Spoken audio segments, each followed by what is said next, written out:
Hi. You've been waiting to say something, so yes. Um, words just complicate, and using words, we're using our intellect.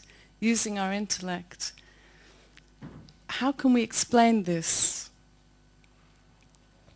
How well has it done so far?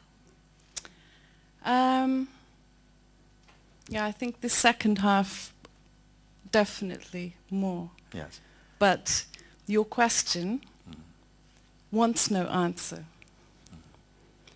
There is no answer, and there is no word to your question. Yes. Yes. But yeah, we're always intellectualizing and trying to Well, find and actually, find by it's not so bad. intellectualizing. We came into a state of multiplicity of confusion through the addition of concepts. And so it will take concepts to deconstruct other concepts. There's a saying in India, we were talking about it, that if you step on a thorn and it breaks off into your foot, you might take another thorn to remove the first thorn. And then when you remove the first thorn, you throw both thorns away. So some concepts are necessary in order to reveal the shallowness of other concepts. So some concepts, they take you into more noise, into the mind. And some concepts, which are graced by a deeper realization, they have a way of diffusing this other concepts and leaving you, they take you back to emptiness, you see. At best, the words or the concepts can only be a sort of a mirroring to that which cannot be seen in a mirror, you see. You Yeah. don't really want an answer to your most important question, do you? No, I want a response. Not even I want it. No. It's not even that I want it, you see. It begs for maybe something happens to this question. This is why I say I don't want your answer, you see. Don't want your answer because your answer is going to be a lie. It's not true. So immediately we're we're not even going to smell it, I'm throwing it out, you see. So you have seen it quite rightly that there is no answer satisfactorily to this question. You cannot put a word, even the word, as you said before, emptiness. The No, minute you no, no, say it, no, no, you no, no, already no, no. create. Be careful, because if you do that, then you make your mind into an enemy. The mind can help you. Just like the mind causes confusion, mind also will help to reflect this. There is the self is reflected in a clean intellect, in fact, because the intellect, mind is not different from the self. They arise from the same source, you see. This is why you may say no mind, another one says clear mind, another one says whatever, but it all points to the same thing. What it means, egoless mind.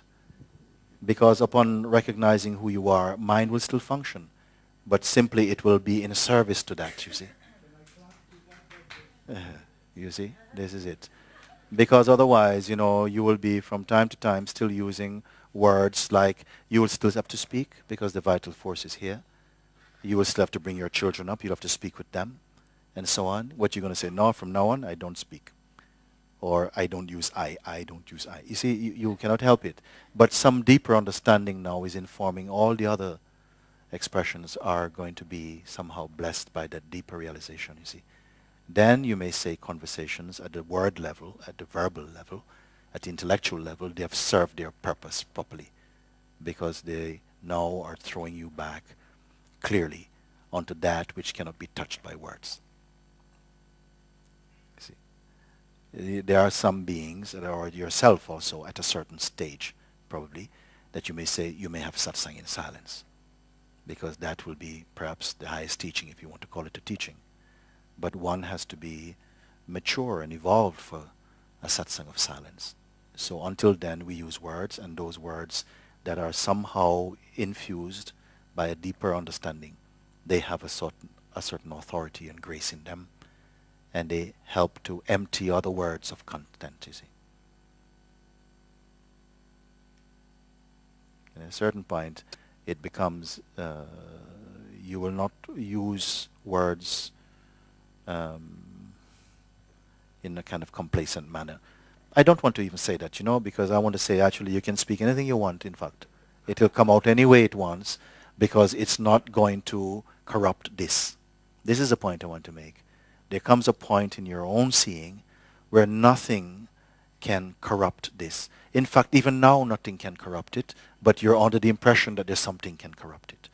And so if you believe that, you believe it into existence and it becomes operative for you.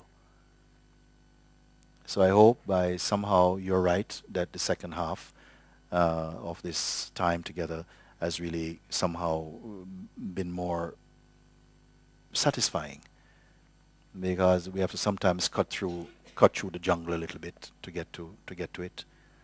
But I am also pleased by that somehow we arrived at a certain place, and can feel it also in your energy. In fact, that something in just listening, you see, without any sadhana, without any practice, without climbing a mountain or sitting in a cave, just in somehow in your own deep understanding and intuitive listening, something has been spring cleaned out.